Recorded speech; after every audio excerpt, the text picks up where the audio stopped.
আগের দিন আমরা ইমিউনাইজেশন শিডিউল নিয়ে আলোচনা করছিলাম। এবার আজকে আমরা দেখে নেব এই যে ভ্যাকসিনগুলো দেওয়া হচ্ছে, এই ভ্যাকসিনগুলোর ম্যাক্সিমাম এজ কত দূর পর্যন্ত দেওয়া যেতে পারে। ধরো ডিপিটি বা পেন্টাভ্যারেন্ট আমরা দেখেছিলাম 6 সপ্তাহ, 10 সপ্তাহ এবং 14 সপ্তাহ, এই 3 বার ছিল। কোনো বাচ্চাকে যদি 3টে ডোজের কোনো একটাতে মিস করে যাওয়া হয়, তাহলে তার যে বাকি রয়ে গেল সেই ডোজটা কতদিন সময় পর্যন্ত সে নিতে পারবে, সেটা হচ্ছে আমাদের ম্যাক্সিমাম এজ। এবং এর সাইডগুলো কোনটা হাতে দেওয়া হয়, কোনটা পায়ে দেওয়া হয়, এইগুলো হচ্ছে বিষয় রয়েছে। দেখো এমআর কতদূর পর্যন্ত দেওয়া হয় বা ম্যাক্সিমাম এজ কত বয়স পর্যন্ত দেওয়া যেতে পারে? 5 ইয়ার্স। ম্যাক্সিমাম এজ এমআর বা মিজেল রুবেলা যে ভ্যাকসিন রয়েছে 5 বছর পর্যন্ত দেওয়া যায়। আইপিভি 1 ইয়ার, পেন্টাভ্যালেন্ট 1 ইয়ার। হেপাটাইটিস বি জন্মের সময়ই দেওয়া হয়, সেহেতু এটি 24 ঘন্টা। বাচ্চা জন্মগ্রহণ করার পর 24 ঘন্টার মধ্যে হেপাটাইটিস বি দিতে হয়। ডিপিটি কত দিনের মধ্যে দিতে হয়? ডিপিটি দিতে হয় 7 ইয়ার্সের মধ্যে। 7 বছর বয়স পর্যন্ত ডিপিটি নেওয়া যায়। এবং যেই বা জাপানি এনসেফালাইটিস, এটি 15 বছর বয়স পর্যন্ত নেওয়া যেতে পারে। পিসিভি 1 ইয়ার, রোটা ভাইরাস 1 ইয়ার এবং ওপিভি ওরাল পোলিও ভ্যাকসিন, এটি কিন্তু 5 বছর বয়স পর্যন্ত বাচ্চাদেরকে দেওয়া হয়, তাই এটি 5 ইয়ার্স।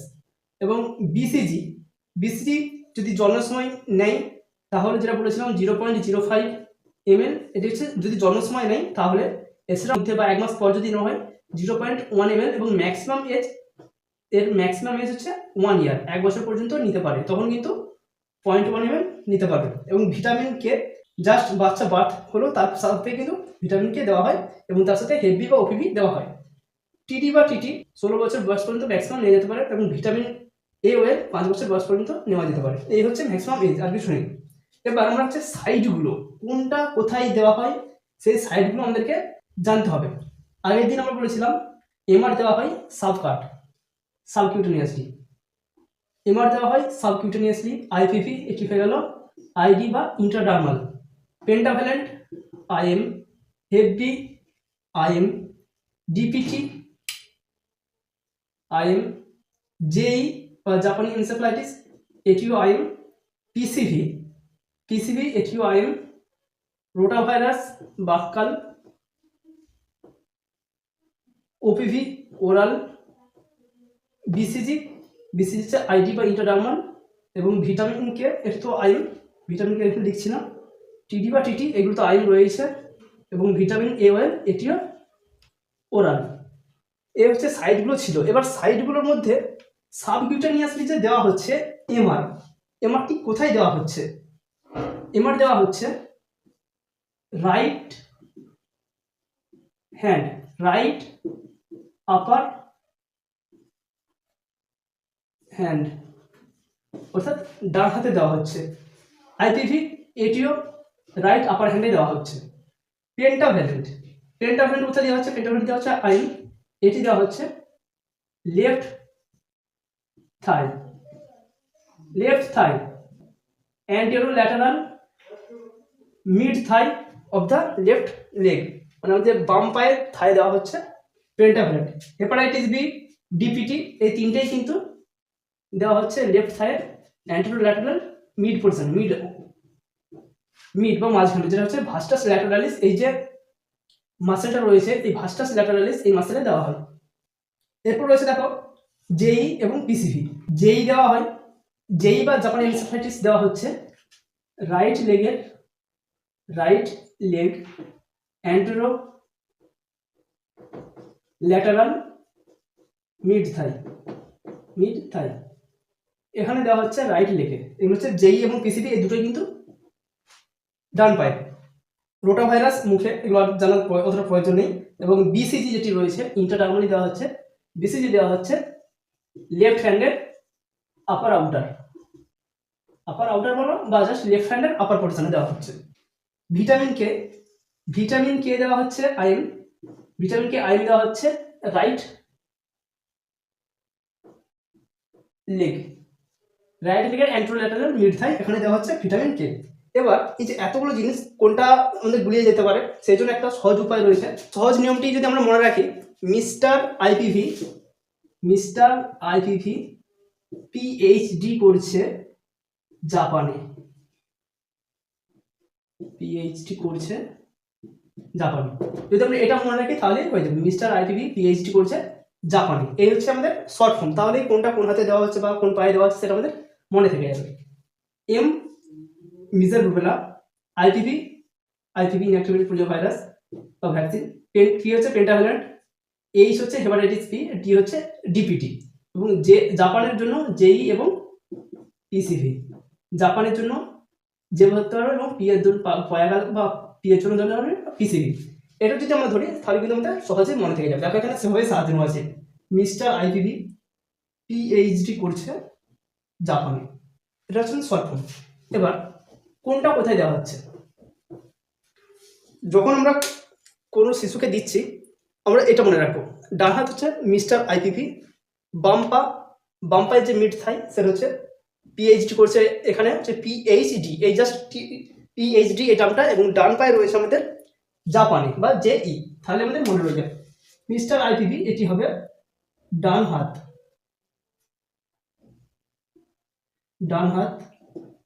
পিএইচডি করছে, পিএইচডি হতে হবে বাম পা, এবং জাপানে এটি হবে ডান পা।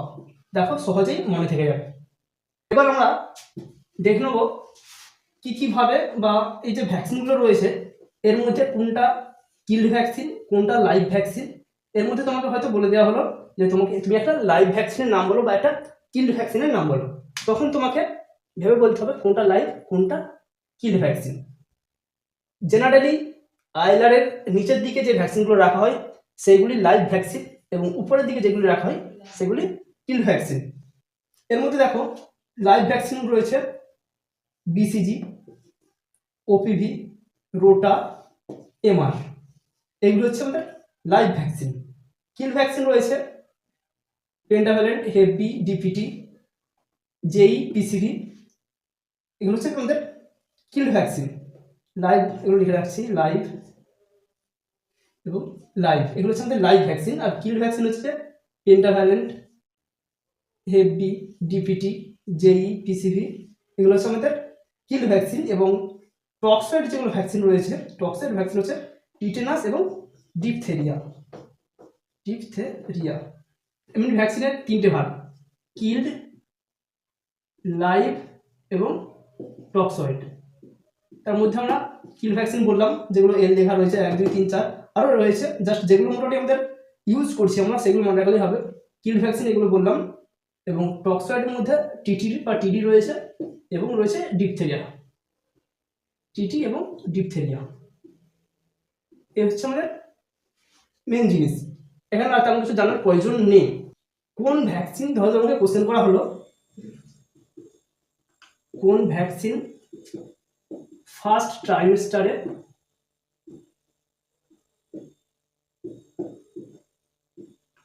দেওয়া হয় না, কোন ভ্যাকসিন ফার্স্ট ট্রাইমেস্টারে দেওয়া হয় না। এখানে আমাদের সঠিক অ্যান্সার হবে এমএমআর, মিজেল মাম্পস রুবেলার যে ভ্যাকসিন, এই এমএমআর ভ্যাকসিন কিন্তু প্রথম যে 3 মাস বা ফার্স্ট ট্রাইমেস্টার তখন কিন্তু এমএমআর ভ্যাকসিন দেওয়া হয় না। এই কোশ্চেনটা ইম্পর্টেন্ট কোশ্চেন, অবশ্যই একবার দেখে রাখবেন। এবার কেন দেওয়া হয় না সেক্ষেত্রে এর আবার এক্সপ্লেনেশন রয়েছে যে এই ভ্যাকসিন যদি দেওয়া হয় এটি কিন্তু প্লাসেন্টা ক্রস করে যে ফিটাস বলো বা এমব্রায়ো বলো সেটাকে কিন্তু অ্যাফেক্ট করতে পারে, এমনকি তাকে ডেডও করে দিতে পারে। এই হচ্ছে মেন কারণ, সেজন্য এমএমআর কিন্তু জন্মের সময় বা ফার্স্ট ট্রাইমেস্টার প্রেগনেন্সিতে দেওয়া হয় না। এবার আমরা দেখে নেবো আইলার সম্পর্কে, যেটি অনেকেই জানতে চেয়েছো। আইএলআর এর পুরো নাম হচ্ছে আইসল্যান্ড রেফ্রিজারেটর, আইসল্যান্ড রেফ্রিজারেটর। এটি এমন একটি রেফ্রিজারেটর, এই জায়গাতে যদি কোনো ভ্যাকসিন রাখা হয় বা সব ধরনের ভ্যাকসিনই কিন্তু এই রেফ্রিজারেটরের মধ্যে রাখা হয়। এখানে কিন্তু আলাদাভাবে কোনো ফ্রিজিং কম্পার্টমেন্ট বা কোনো কম্পার্টমেন্ট আলাদাভাবে করা নাই, জাস্ট একটা রেফ্রিজারেটর রয়েছে। এর মধ্যে টেম্পারেচার মোটামুটি একটা 2 ডিগ্রি থেকে 8 ডিগ্রি পর্যন্ত থাকে। এখানে মোটামুটি পুরোটাতেই একই একটা টেম্পারেচার থাকে, এবং আলাদাভাবে কোনো কম্পার্টমেন্ট যেখানকার ফ্রিজিং কম্পার্টমেন্ট বা এখানকার কোল্ড কম্পার্টমেন্ট এরকম করে কোনো ভাগ থাকে না। অ্যাটলিস্ট 8 ঘন্টা যদি ইলেকট্রিক দেওয়া হয়, সাপ্লাই দেওয়া হয়, তাহলে এটা মোটামুটি 24 ঘন্টা ভ্যাকসিনগুলোকে ঠিকঠাক রেখে দেবে। ভ্যাকসিন কিন্তু নষ্ট হবে না। 8 ঘন্টা ইলেকট্রিসিটি এটার জন্য যথেষ্ট, একদিনের জন্য যথেষ্ট। এখান থেকে কোশ্চেন করা হতে পারে যে ডিস্ট্রিক্ট লেভেলে যে আইলার থাকে তার ক্যাপাসিটি কত এবং পিএইচসি লেভেলে যে আইলার থাকে তার ক্যাপাসিটি কত। ডিস্ট্রিক্ট লেভেলে যে আইলার থাকে তার ক্যাপাসিটি 300 লিটার এবং পিএইচসি লেভেলে যে ক্যাপাসিটি বা আইলার থাকে তার ক্যাপাসিটি 140 লিটার। এই যে আইলার শুধুমাত্র ভ্যাকসিন স্টোর করে, শুধুমাত্র ভ্যাকসিন স্টোর করে। এখানে কিন্তু আইস প্যাক বানানো হয় না, এখানে আইস প্যাক বানানো হয় না, যেহেতু আমি বললাম এতে কোনো আলাদাভাবে ফ্রিজিং কম্পার্টমেন্ট নেই। শুধুমাত্র ভ্যাকসিনগুলোকে রাখা হয় একটা এভারেজ টেম্পারেচার থাকে, 2 ডিগ্রি থেকে 8 ডিগ্রি পর্যন্ত একটা টেম্পারেচার থাকে, সেই জন্য এখানে আইস প্যাক তৈরি করা হয় না। তাই যখন আইস প্যাক তৈরি করা হয় সেক্ষেত্রে ডিপ রেফ্রিজারেটর বা ডিপ ফ্রিজার ইউজ করা হয় আইস প্যাক তৈরি করার জন্য। আইস প্যাক তৈরি করার জন্য ডিপ ফ্রিজার ইউজ করা হয়। এবার আইস প্যাক অনেকেই দেখেছো, আইস প্যাক যে দেখেছো, আইস প্যাকে দেখবে দুটো ফুটো থাকে, জাস্ট দুটো ফুটো থাকে। এই জিনিসটা কিসের জন্য রাখা হয়?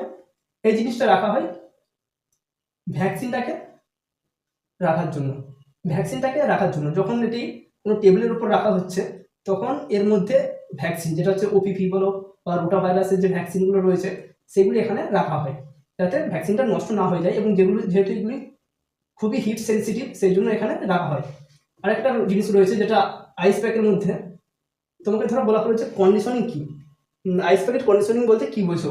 আইস প্যাকেট কন্ডিশনিং হচ্ছে এমন একটা কন্ডিশন যেখানে এমনি জেনারেলি আইস প্যাক যদি ডিপ ফ্রিজে রাখা হয় মোটামুটি বরফ হয়ে জমে যায়, কিন্তু যখন সেটা ডে ক্যারিয়ার বলো বা ভ্যাকসিন ক্যারিয়ারে ইউজ করা হয় তখন কিন্তু ডাইরেক্ট যেমনভাবে ফ্রিজিং হয়ে আছে বা পুরোটা যে বরফ হয়ে আছে সেভাবে রাখা হয় না, বাইরে কিছুক্ষণ রাখা হয়।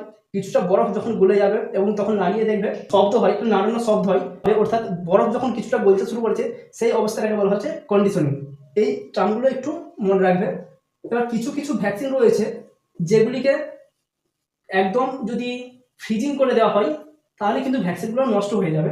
কিছু কিছু ভ্যাকসিন রয়েছে যেগুলো যদি ফ্রিজিং করা হয় তাহলে নষ্ট হয়ে যাবে, আবার কিছু কিছু রয়েছে যেগুলো যদি ফ্রিজিং করা হয় তাহলে কিন্তু ঠিক থাকবে। যেমন কোনগুলোকে ফ্রিজিং করা যেতে পারে? BCG, MR, OPV. এটিকে স্টোর করার জন্য ফ্রিজিং করে দেওয়া হয় এবং -20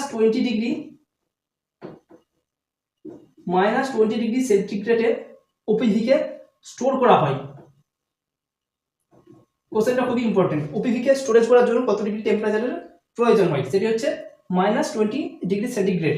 অর্থাৎ যদি 2 মাস 3 মাসের জন্য স্টোর করা হয় তখন -20 ডিগ্রি সেন্টিগ্রেডে ফ্রিজিং করে রাখা হয়, কিন্তু যদি ইউজ করা হয় সেক্ষেত্রে টেম্পারেচার মেনটেন করা হয় 2 ডিগ্রি থেকে 8 ডিগ্রি। এগুলো হচ্ছে ফ্রিজিং করেও রাখা যেতে পারে। এমআর, বিসিজি, ওপিভি এগুলো ফ্রিজিং করে রাখা যেতে পারে, কোনো নষ্ট হবে না। কিন্তু ডিপিটি, টিডি, পেন্টা, হেভি এগুলো যদি ফ্রিজিং হয়ে যায় বা জমে যায় তাহলে কিন্তু এই ভ্যাকসিনগুলো আর ইউজ করা যাবে না, ভ্যাকসিনগুলো ডাইরেক্ট নষ্ট হয়ে যাবে। এবং এছাড়াও বিসিজি যদি ডাইলিউটেড করা থাকে, বিসিজির যে ডাইলিউয়েন্ট সেটি হচ্ছে NaCl বা সোডিয়াম ক্লোরাইড দিয়ে বিসিজিকে গোলানো হয়। বিসিজি নর্মালি পাউডার অবস্থায় থাকে, এটা যদি পাউডার অবস্থায় থাকে তাহলে আমরা এটিকে ফ্রিজিং করতে পারবো, কিন্তু যদি আমরা ডাইলিউট বা NaCl দিয়ে গুলিয়ে ফেলি তাহলে কিন্তু আর ফ্রিজিং করলে ইউজ করতে পারবো না। সেই জন্যই এখানেও লেখা হয়েছে আবার এখানেও লেখা হয়েছে। এবার আরও কিছু কিছু কোশ্চেন রয়েছে, তার আগে আমরা আইলার সম্পর্কে একটু জেনে নিই। আইলারের কোথায় কোনটি রাখা হয়? আইলারের একদম নিচে রাখা হয় ওপিভি, তার উপর রাখা হয় এমআর বা মিজিল রুবেলা এই ভ্যাকসিনটা রাখা হয়, তার উপরে রাখা হচ্ছে তোমার বিসিজি বা জেই। বিসিজিও রাখা হয় এই লেভেলে, আবার জাপানি এনসেফ্যালাইটিস এই ভ্যাকসিনও এখানে রাখা হয়। বিসিজি এবং জেই এর উপরে রাখা হচ্ছে রোটা ভাইরাসের যে ভ্যাকসিন সেটি রাখা হচ্ছে, এবং তার উপরে যে টি সিরিজ রয়েছে সেই টি সিরিজকে এখানে রাখা হচ্ছে। টিডি বা টিটি, ডিপিটি, এরপর রয়েছে পেন্টা, এবং এর উপরে রাখা হচ্ছে হেভি এবং তার উপরে রাখা হয় ডাইলুয়েন্ট। এই হচ্ছে সিকোয়েন্স বা পর্যায়ক্রম যদি আমরা রাখাই, একদম উপরে আপার এবং একদম নিচে হচ্ছে এই জিনিসগুলো রাখা হচ্ছে। ডাইলুয়েন্ট সবার উপরে, তার নিচে হেভি, তারপর টি সিরিজ, তারপর রোটা, বিসিজি, এমআর এবং ওপিভি। এর মধ্যে যেই ভ্যাকসিনগুলোর এক্সপায়ারি ডেট কাছাকাছি রয়েছে সেগুলোকে উপরে রাখতে হবে। ধরো ওপিভি যেগুলো একদম নিউ, মানে যেগুলো এখনো এক্সপায়ারি ডেট অনেক রয়েছে সেগুলো নিচে থাকলো, সে বক্সটা নিচে থাকলো, এবং যেটির এক্সপায়ারি ডেট কাছাকাছি রয়েছে সেটিকে এর উপর রাখা হয়। এভাবেই আইলারের মধ্যে ভ্যাকসিন রাখা হয়। এবং যেটি বললাম, ভ্যাকসিন যদি জমে যায় সেক্ষেত্রে কিন্তু ভ্যাকসিনটি নষ্ট হতে পারে, এবং সেই জন্য ভিভিএম এটি কিন্তু লাগানো রয়েছে প্রতিটা ভাইলের ক্ষেত্রে। ভ্যাকসিন ভাইল মনিটরিং দেখবে একটা প্রতিটা ভ্যাকসিন ভাইলের গায়ে রয়েছে একটা এই ধরনের বক্স রয়েছে, আগে একটা সার্কেল রয়েছে, তারপর একটা বক্স রয়েছে, বাইরের দিকে একটা কালার করা থাকে এবং ভেতর দিকটা মোটামুটি সাদাই থাকে। এটা হচ্ছে নর্মাল। যদি ভিতরের যে বক্সটা রয়েছে সেটি আগের তুলনায় একটু কালার চেঞ্জ হয় তাহলেও কিন্তু ইউজ করা যাবে, কিন্তু যদি সার্কেল এবং বক্সের কালার দুটো একই হয়ে যায় তাহলেও ইউজ করা যাবে না। বা সার্কেলের ভিতর যে বক্স রয়েছে সেই বক্সের কালার যদি সার্কেলের থেকেও বেশি ডিপ হয়ে যায় তাহলেও ইউজ করা যাবে না।